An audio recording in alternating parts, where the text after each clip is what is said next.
At the end of 2020, AMD launched the RX 6800 GPU, which at the time was considered a beast thanks to its 16GB of VRAM, its lower power consumption, and its incredible performance in a variety of games. And although it wasn't as good as the Nvidia counterpart when it came to ray tracing, its price made it very enticing, and more so because over the years it kept getting lower and lower, making it a no-brainer if you were looking for a 4K capable GPU. Which is the reason I chose it to be my next graphics card after almost 7 years of using the 1070 Ti. But we are now at the end of 2025, and with all the stuff going on with AI, memory prices, and the impending doom of society's collapse, I wanted to see if this GPU was able to hold up for a bit longer and run newer games at 4K without compromising much. So let's begin with Fortnite. I know this game wasn't released in 2025, but I wanted to try it mainly because it uses the Unreal Engine 5, and you would think Epic Games optimizes the heck out of their own engine for their own money printer.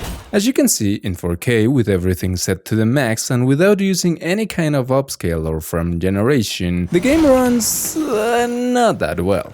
I mean, it's not as bad as this, but it's still not ideal. Although, let's be honest, no one is playing this game with these settings. Not only because the frame rate and the frame times are awful, but also because by setting everything to the max, you're getting unnecessary details and models that interfere with your ability to spot enemies. So, by changing everything to low except for view distance, now the game is able to run between 80 and 90 FPS, and sometimes going over 100, which is pretty nice considering that it's running in native 4K.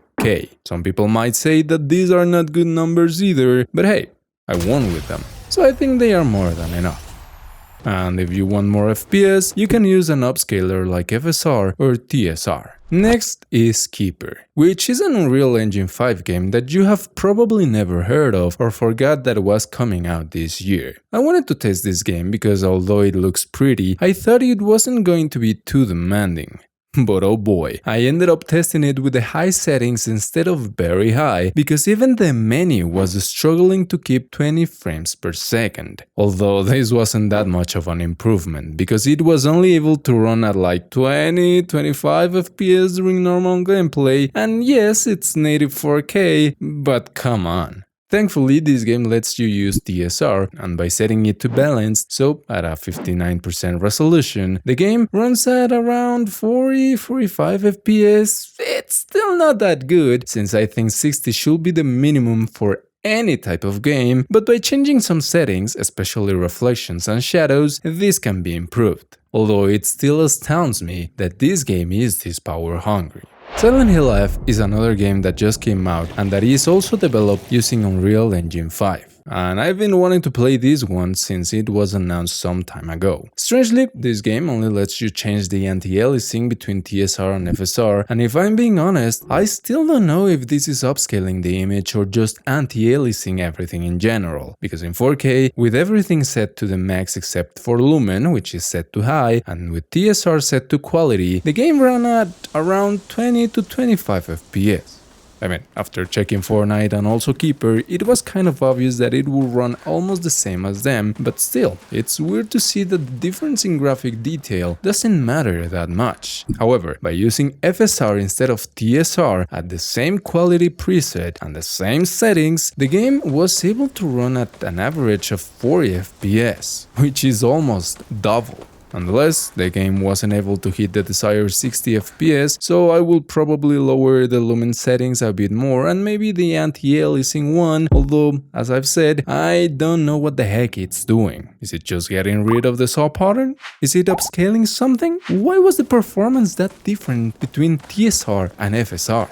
If you know, please leave it in the comments. And speaking of Unreal Engine 5 games, I was actually going to show you the performance of Expedition 33 and The Outer Worlds 2, but since they perform about the same as all the others, so in this pattern of 20-25 FPS in 84K, I don't think it's worth it.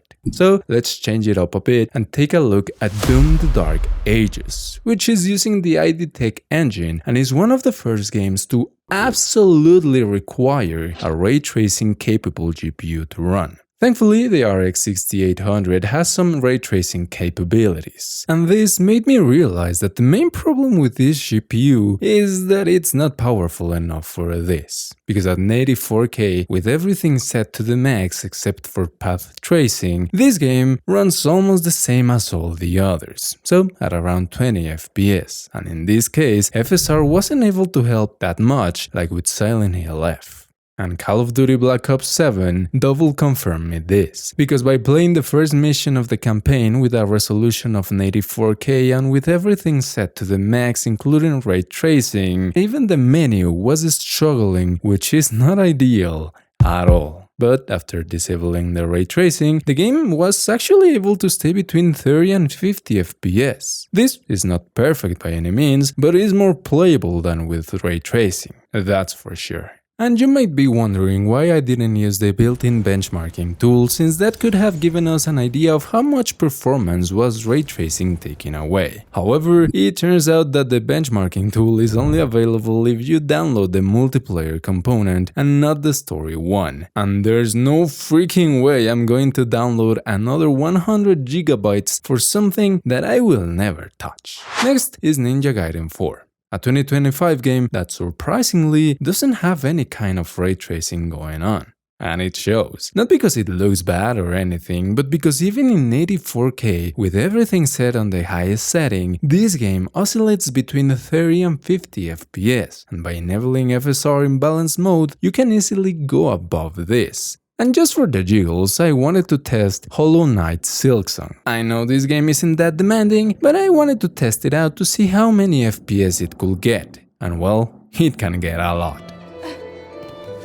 As you can see, the RX 6800 is still a freaking 4K beast. Yes, it might not run everything at the maximum settings, and with ray tracing becoming a crutch for a lot of developers, this GPU might suffer with newer games. But by tweaking some options here and there, you can still get a 60 FPS experience in 4K without sacrificing much. And all of this with a GPU that has been around for almost 5 years and that can cost the same or even less than a 5060 with 8GB of VRAM.